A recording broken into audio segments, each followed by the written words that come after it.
Kembali lagi di channel Batas Anime.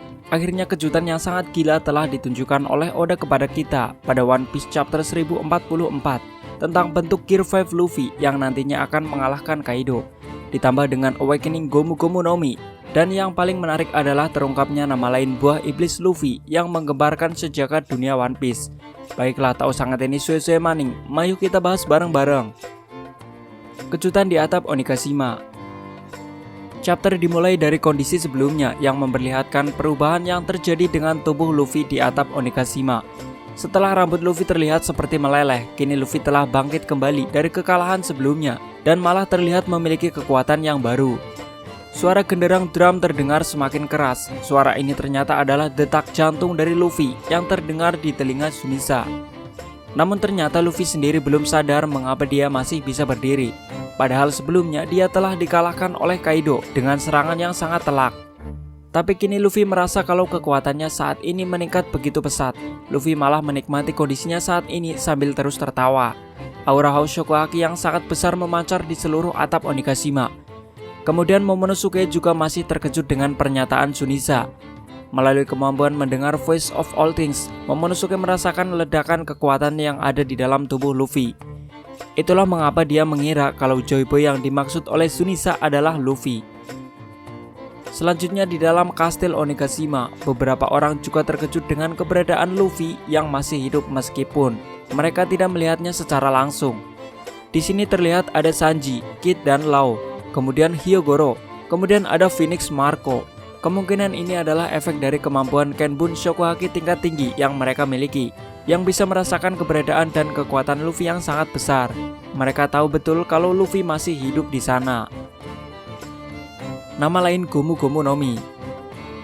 Di dalam kastil Merejoa, para Gorosei sedang memperdebatkan kemungkinan terburuk yang mungkin akan terjadi di negeri Wano. Mereka harus kehilangan salah satu agen rahasia terbaik mereka setelah dikapruk secara telak oleh Kaido. Kasus ini menjadi pertanyaan bagi Gorosei. Apakah itu merupakan keputusan yang tepat karena mereka telah memicu kemarahan Kaido? Tentu saja dengan menumbangkan Luffy di Wano, maka kekhawatiran Gorosei akan berkurang. Luffy merupakan ancaman terbesar bagi pemerintah dunia yang harus dilenyapkan. Jika melihat Luffy mati di perang Wano, maka kematian sang agen akan dibayar lunas. Akan tetapi hal ini bertolak belakang dengan ekspektasi mereka. Ternyata Luffy masih bisa berdiri bahkan dengan kemampuan baru dari buah iblis yang dimilikinya. Sementara itu para Gorosei juga mengatakan kalau sejak dahulu pemerintah dunia selalu gagal untuk mendapatkan Gomu Gomu no Mi. Bahkan selama 800 tahun berlalu pun seolah buah iblis ini selalu melarikan diri dari mereka. Gorosei juga berkata, jika buah iblis bertipe Zoan memiliki kehendaknya masing-masing, buah iblis itu juga menyandang nama dewa, yang sebenarnya memiliki nama dari buah iblis Mythical Zoan, Hitohito no Mi model Nika. Para penggunanya akan memiliki tubuh dengan karakteristik seperti karet. Dia akan bertarung dengan penuh imajinasi dan membuat semua orang tersenyum. Mereka disebut sebagai perwujudan dari pejuang kebebasan, yang juga dikenal sebagai Nika, sang dewa matahari. Di sini juga dijelaskan kalau awakening buah iblis ini akan ditandai dengan meningkatnya kekuatan lengan serta kebebasan pada tubuhnya yang elastis seperti karet. Hal ini membuat kekuatannya dianggap sebagai kekuatan paling tidak masuk akal di dunia One Piece. Dari sini akhirnya kita tahu kalau Joy Boy bukanlah kepribadian seseorang atau tekad yang diwariskan, melainkan sebuah perwujudan dari kemampuan buah iblis yang selalu ada dalam setiap pengguna yang bisa membangkitkan kemampuan terbaiknya. Alasan mengapa saat di Zoo, Sunisa tidak merasakan keberadaan Joy Boy itu karena buah iblis Nika yang dimakan oleh Luffy tidak menunjukkan kehendaknya. Dan Luffy sendiri belum bisa mengaktifkan awakening dari buah iblis itu. Dan kali ini Sunisa baru sadar setelah mengetahui kehendak dari buah iblis Nika adalah Joy Boy yang selama ini dia nantikan ada di dalam tubuh Luffy. Kekalahan Orochi. Kita beralih sejenak dari rasa penasaran kita dengan kemampuan sebenarnya dari buah iblis Luffy. Di sini diperlihatkan panel keberadaan Orochi dan Hiyori di gudang harta lantai 2 Onigashima. Dalam kondisi terpojok, Orochi terlihat seperti seorang pecundang. Dia mengemis kepada Hiyori untuk segera melepaskan paku batu laut yang ada di kakinya. Dia memelas dengan wajah pongot seperti saat pertama kali bertemu dengan Yasui. Orochi berkata kalau dari dulu dia juga mengagumi Oden. Dia melimpahkan semua kesalahan kepada Kaido yang telah memanfaatkannya, tanpa dia berpikir dosa seperti apa yang telah dia lakukan terhadap negeri Wano. Tapi kemudian Hiyori menjawab, "Kau kira samurai mana yang akan percaya dengan kata-katamu setelah kau mengkhianati mereka semua dari belakang? Sebaliknya, ayahku adalah orang yang tidak pernah mengingkari janjinya. Bukankah begitu? Dia percaya dengan janjimu dan Kaido untuk membebaskan negeri Wano dan terus menari seperti orang bodoh selama 5 tahun lamanya. Bahkan dia tak pernah memberitahu keluarganya sendiri.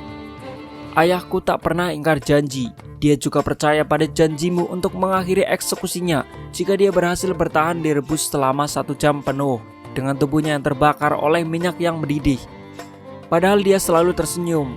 Tapi saat semua penduduk negeri dijadikan sandera, ayahku menampung kepedihan yang dirasakan olehnya seorang diri. Betapa hal ini terasa sangat menyakitkan. Dia harus memikul beban itu semua seorang diri demi menjaga semua warga di negeri Wano yang merupakan tahanan dari Orochi. Oden melindungi mereka semua tanpa menunjukkan sikap kepahlawanannya di depan semua orang. Kemudian Hiyori sedikit mengenang masa lalunya ketika bersama ayahnya 20 tahun yang lalu. Hiyori bertanya, apakah Oden tidak keberatan atau marah ketika semua orang mengejeknya? Tapi Oden menjawab kalau itu bukanlah masalah baginya karena satu alasan. Dia masih punya keluarga yang selalu menemaninya dalam keadaan apapun. Kemudian Hiyori melepas topengnya saat Orochi masih mencoba untuk membodohinya. Hiyori menunjukkan wajah menangis sedih, marah, dan benci kepada Orochi yang bercampur menjadi satu. Salah satu orang yang telah menghancurkan segalanya di Wano. Hiyori selalu bangga dengan nama ayahnya sebagai Kozuki. Meskipun dalam keadaan terpuruk sekalipun, Hiyori tetap menjaga nama baik ayahnya. Hiyori menghina Orochi sebagai orang bodoh yang tidak tahu malu. Dia menjabat sebagai shogun hanya membuat semua orang menderita dan mati kelaparan. Hiyori tidak mau membunuh Orochi karena itu akan membuat tangannya menjadi kotor karena dosa-dosa yang telah diperbuat Orochi. Di saat Orochi terlihat begitu panik, datang sosok Kanjuro yang telah berubah menjadi bom api kecil. Orochi merasa kalau dirinya terselamatkan. Dia meminta Kanjuro untuk membakar Kozuki Hiyori. Dengan percaya diri, Orochi berkata jika ini adalah akhir dari sisa klan Kozuki dan kegagalan mereka untuk balas dendam setelah penantian selama 20 tahun. Tapi sayangnya Kanjuro berkata kalau dia telah gagal dan sudah tidak sanggup lagi. Kanjuro telah menyelesaikan perannya di atas panggung. Yang bisa dia lakukan hanyalah kembali ke tempat asalnya. Alhasil Kanjuro akhirnya membakar Orochi hidup-hidup sampai tak berdaya. Menurut kami, ini adalah kekalahan yang tepat bagi Orochi. Dengan kondisinya saat ini yang tidak memiliki siapapun di sampingnya, semua orang yang percaya padanya telah mengkhianati Orochi. Meski masih hidup sekalipun, Orochi akan kembali hidup dengan kebencian yang selalu menghantuinya. Dan saat itu Orochi tak punya siapa-siapa lagi yang akan menemaninya. Gear 5 diaktifkan. Kita kembali ke atap Onigashima. Di sini Luffy mulai sadar kalau dia masih bisa bertarung. Rasanya seperti dia bisa melakukan semua yang dia inginkan. Suara detak jantungnya sendiri terdengar lucu olehnya. Ini adalah titik puncak dari kekuatan Luffy. Gear 5 telah diaktifkan. Terlihat aura Hoshokage tingkat tinggi memancar dari atap Onigashima ke dalam aula pertunjukan. Terlihat sebagian kroco Kaido langsung tepar seketika setelah terkena efek ini. Kaido langsung sadar kalau di atap kastil ada seseorang yang datang, namun dia tidak tahu kalau Luffy masih hidup. Kemudian secara mengejutkan, tangan Luffy yang sangat besar mencengkeram tubuh naga Kaido dan langsung melempar kembali ke atap Onigashima. Luffy langsung memutar-mutar tubuh Kaido dan menggeprekkan ke tanah beberapa kali. Ini seperti orang memancing belut di sawah. Diputar dulu di atas lalu dikeplakan ke tanah. Uniknya di sini terdapat beberapa efek pertarungan baru yang mungkin terinspirasi dari kartun Tom and Jerry. Ya, kalian pasti pernah melihat adegan seperti ini. Setelah berhasil membuli Kaido, Luffy langsung berguling-guling sembari tertawa. Ini juga hampir mirip saat momen Jerry berhasil membuli Tom, atau sebaliknya. Kemudian saat Kaido sadar, dia terlihat senang karena Luffy masih hidup dan dia kembali mendapatkan pertarungan yang menarik. Kaido langsung melancarkan Boro Breath ke arah Luffy. Hal itu membuat Luffy begitu terkejut dengan wajah melotot dan matanya seperti keluar. Tapi Luffy masih bisa dengan cepat mencengkeram tanah dan mengambilnya untuk menahan semburan api Kaido. Uniknya struktur tanah yang Luffy cengkeram berubah menjadi lentur seperti karet. Tidak cuma itu saja, Luffy bahkan memantulkan semburan api itu kembali ke arah Kaido dan menciptakan ledakan yang cukup besar. Dari sini akhirnya Awakening Buah Iblis Luffy resmi diaktifkan. Di panel akhir diperlihatkan bentuk lengkap dari Gear 5 Luffy yang memiliki tubuh biasa dengan rambut terbakar meleleh disertai kepulan asap di sekeliling tubuhnya. Terlihat alisnya berubah menjadi keriting seperti Sanji dan memiliki pupil mata yang berbeda dari sebelumnya. Sang bocah ceria Joy Boy telah hadir di dunia One Piece. Pertarungan sudah memasuki babak final dan One Piece chapter 1044 berakhir di sini. Jika kalian suka video ini, silahkan klik like, share, dan subscribe channel ini untuk memberi kami apresiasi lebih. Jangan lupa aktifkan lonceng notifikasi untuk update video kami yang lainnya. Terima kasih telah menonton. Sampai jumpa dan ketemu maning nang video selanjutnya. Matur nuwun.